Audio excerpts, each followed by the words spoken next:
It may feel like a year ago, feels like that to me, but the week started with the Trump administration releasing a memo that appeared to freeze all government spending. And that means every loan, every grant, all of it.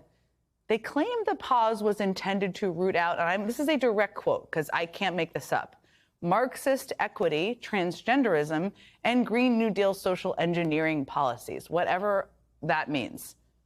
And sure, that might have sounded great to some MAGA diehards. I'm sure that's who it was written for. And some very online Republicans, just like deleting the entire FBI or 3/4 of it might sound good.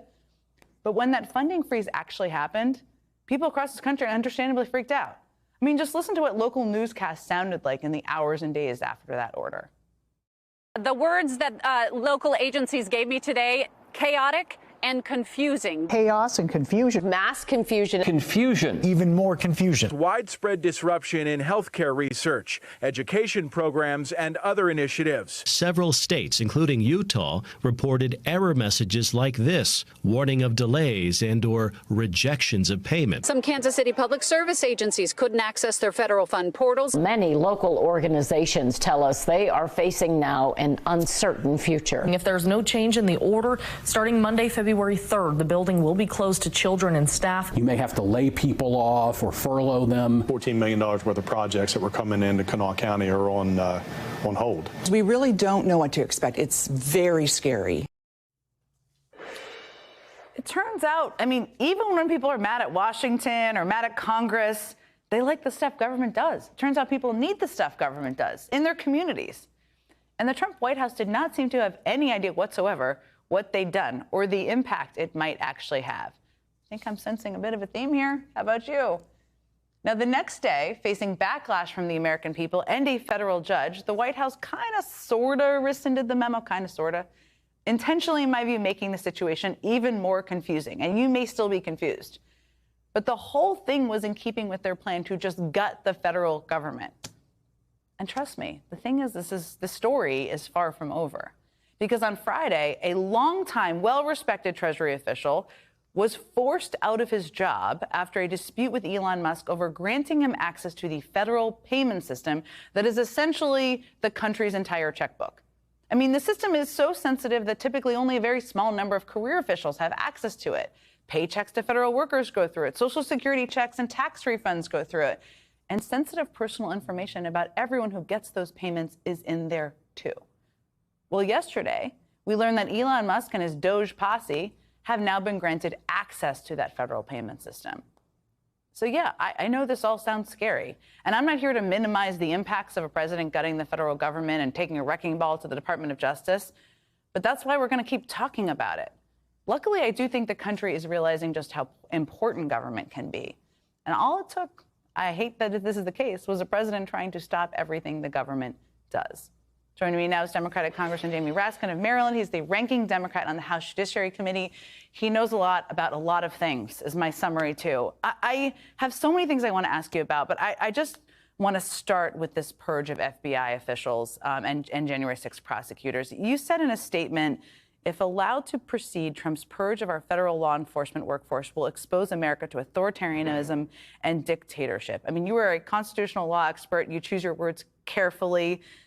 Talk to me more about your concern here and where you think this could land. Well, the dictators always try to move in against the police to seize that function. If you look at what's happened, Trump pardoned 1,500 violent insurrectionists, Proud Boys, Oath Keepers, seditious conspiracists, people who attacked cops, violently assaulted officers. Then they appointed, as the U.S. Attorney for the District of Columbia, a guy who organized the January 6th violent festivities and assault and protest against the peaceful transfer of power and has been an election denier.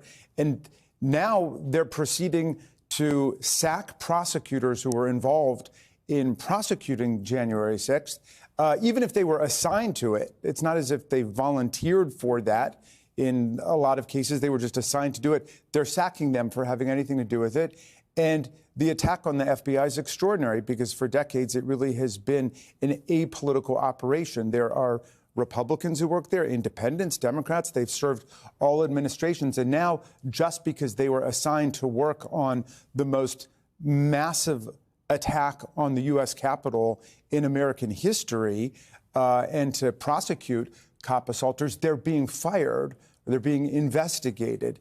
And so there's this mass purge taking place, obviously coming from the top. What they're overriding and what we're standing on in the first wave of this is the civil service protections that people have.